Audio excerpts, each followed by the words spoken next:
Dear students, in today's chapter, I will teach you narration and the second rule of assertive sentence. जैसा कि हमने पढ़ा है इसके पहले वाले वीडियो में कि assertive sentence को डायरेक्ट स्पीच से इनडायरेक्ट स्पीच में बदलने के लिए 3 नियम हैं।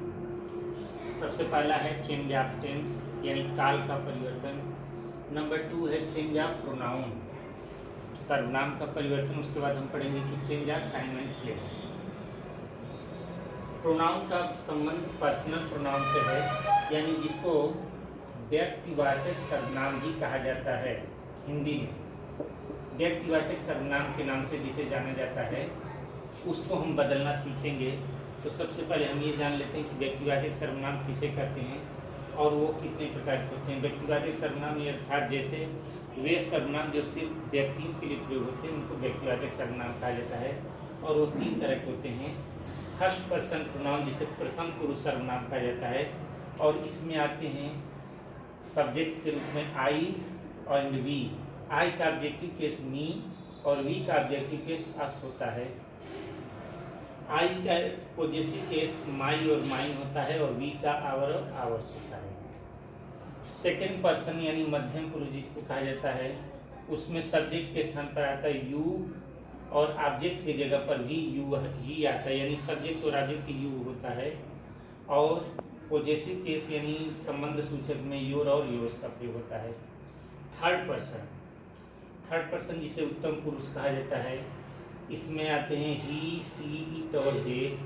ही का ऑब्जेक्टिव केस हिम, सी का ऑब्जेक्टिव केस हर और इट का ऑब्जेक्टिव केस भी इट ही होता है। दे का ऑब्जेक्टिव केस देम, ही का पॉजेसिव केस हिज, सी का हर हर्ष और इट का इट्स हो जाएगा। दे का देयर और देयर्स होगा। यानी अगर ये पर्सनल प्रोनाउन इनमें से कोई भी अगर वाक्य में आए हुए हों तो उनको कैसे बदलेंगे, इसके लिए एक सिंपल सा फार्मूला हम यहाँ याद करेंगे जो आपके सामने रखा हुआ है। सिर्फ अगर आपको इतना याद हो, सन बटा 123 यानी SON/123, you can change them very easily. अगर आपको सन बटा 123 का फार्मूला याद हो तो हम उसे बड़े आराम से याद कर सकते हैं, जिसका मतलब होता है, हम इसे एरो के द्वारा समझ लेंगे कि कैसे हम बदलेंगे। 1 का मतलब है फर्स्ट पर्सन प्रोनाउन। मतलब अगर फर्स्ट पर्सन प्रोनाउन यानी I, we, me, us, my, our, mine, ours में से कोई भी आया हो तो उसको हम सीधे रिपोर्टिंग वर्ब के एस यानी रिपोर्टिंग वर्ब के सब्जेक्ट के अनुसार बदलेंगे। इसको हम ऐसे लिख सकते हैं, 1 यानी first person pronoun will be changed according to subject of reporting verb. ऐसे इसको हम लिख सकते हैं। फॉर एग्जाम्पल अगर लिखा हो he said to me I have completed my homework. यहाँ पर 2 फर्स्ट पर्सन प्रोनाउन आए हैं, आई और माई। अब इन दोनों को हमें बदलना है। हम ये जानेंगे कि इसको कैसे बदलें, तो हम सीधे सीधे यहाँ पर लिखेंगे ही टोल्ड मी और यहाँ हम दैट लगा देंगे। अब यहाँ आई भी ही के अनुसार और माई भी ही के अनुसार ही चेंज होगा। तो जो इस जगह पर लिखा रहेगा वही चीज़ हम लिख देंगे यहाँ। तो हो जाएगा ही टोल्ड मी दैट, आई की जगह पर हो जाएगा ही टेंस, जैसा कि कल बदले थे वैसे ही हैड हो जाएगा कंप्लीटेड। और जैसे आई के साथ पॉजेसिव केस में माई लगा है, तुम ही के साथ पॉजेसिव केस में हिज का प्रयोग करेंगे। माई नहीं बल्कि हिज होमवर्क लिख देंगे। इस तरह से हम बदल सकते हैं। जैसा कि एक और एग्जांपल हम देख सकते हैं, she said to me we have taken our tickets. यानी उसने कहा कि हम लोगों ने अपना टिकट ले लिया है। तो हम इसको ऐसे लिखेंगे, शी टोल्ड मी दैट। अब वी जो है, देखिए यहाँ पर बहुत ही टेक्निकल चीज आ गई। यहाँ पर वी है और यहाँ पर सी है। सी सिंगुलर है और वी प्लूरल है, और वी के साथ अपना अपने के लिए आवर आया हुआ है। तो फिर हम इसको कैसे बदलेंगे? तो एक बात का ध्यान रखिए, अगर यहाँ पर सिंगुलर दिया भी है तो इन तीनों का ही, सी इट का सिंगुलर होता है, प्लूरल होता है दे। यानी ये अगर सिंगुलर हैं तो इनका प्लूरल होता है दे। तो हम यहाँ पर सी आया हो या ही आया हो उसका हम प्लूरल लिखेंगे। तो यहाँ हो जाएगा सी टोल्ड मी दैट दे, और उसके बाद हम लिखेंगे हैड टेकन, और दे के साथ देयर का प्रयोग जैसा कि किया गया यहाँ पर, तो हम भी यहाँ पर देयर टिकट लिख देंगे, they had taken their ticket. इस प्रकार से हम फर्स्ट पर्सन प्रोनाउन को रिपोर्ट वर्ब के सब्जेक्ट के अनुसार चेंज करेंगे। Okay, start now.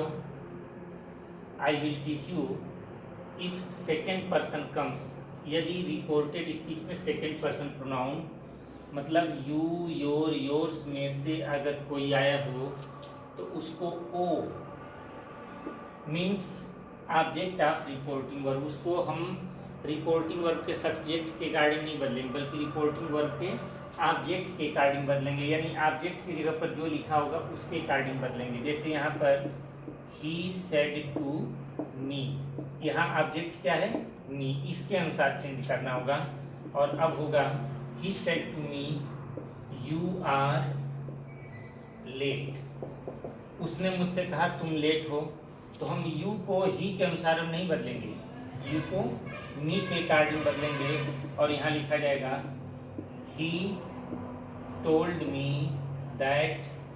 अब यहाँ पर मी उठाकर नहीं रख देंगे, जैसा कि उसमें आई है तो ही उठाकर रख दिया, तो ऐसा नहीं करना है, बल्कि इसका हम सब्जेक्ट खोजेंगे। तो मी का सब्जेक्ट होता है आई, तो हम आई को लिखेंगे और यहाँ पर हो जाएगा आई वाज लेट। इस प्रकार से इसको चेंज करेंगे। इसमें जो सबसे महत्वपूर्ण बात आती है कि कभी कभी ऐसा होता है कि रिपोर्टिंग वर्ब का ऑब्जेक्ट दिया ही नहीं रहता है और सेकेंड पर्सन प्रोनाउन आ जाता है। तो ऐसी स्थिति अगर आए कि कोई ऑब्जेक्ट न दिया हो, जैसे he said you have completed your work. अब यहाँ पर सबसे बड़ी समस्या यह है कि यहाँ कोई ऑब्जेक्ट दिया ही नहीं और सेंटेंस दे दिया गया कि you have completed your work, यानी दो सेकेंड पर्सन प्रोनाउन आए हुए हैं, यू भी आया है और योर। तो जब कभी ऐसी स्थिति आए तो ऐसी स्थिति में हम अपनी इच्छानुसार सेकेंड पर्सन को या तो फर्स्ट पर्सन यानी आई में बदल दें, नहीं तो third person he see it they में बदल दें, लेकिन वो सेकेंड पर्सन में कतार नहीं रहेगा। तो यहाँ पर हम लिख सकते हैं, क्योंकि यहाँ पर ही है तो हम ऐसे लिख सकते हैं he said that I. You न लिख करके हम यहाँ पर आई भी लिख सकते हैं और ही भी लिख सकते हैं। क्योंकि यहाँ ही है तो यहाँ पर ही लिखना ज़्यादा उचित नहीं होगा, क्योंकि ही से बात करेगा तो समझ में नहीं आएगा। तो हम सीधे सीधे केवल इतना लिख सकते हैं he said that I had completed. अब यहाँ पर जैसे यू के साथ योर है तो आई के साथ माई लग के लिखना जरूरी है, माई वर्क। इस तरह से हम सेकेंड पर्सन को चेंज कर सकते हैं। After that I will teach you how you can change third person into this rule. इस रूल में चेंज करेंगे। रुकिए। Dear students, I am going to teach you about third person.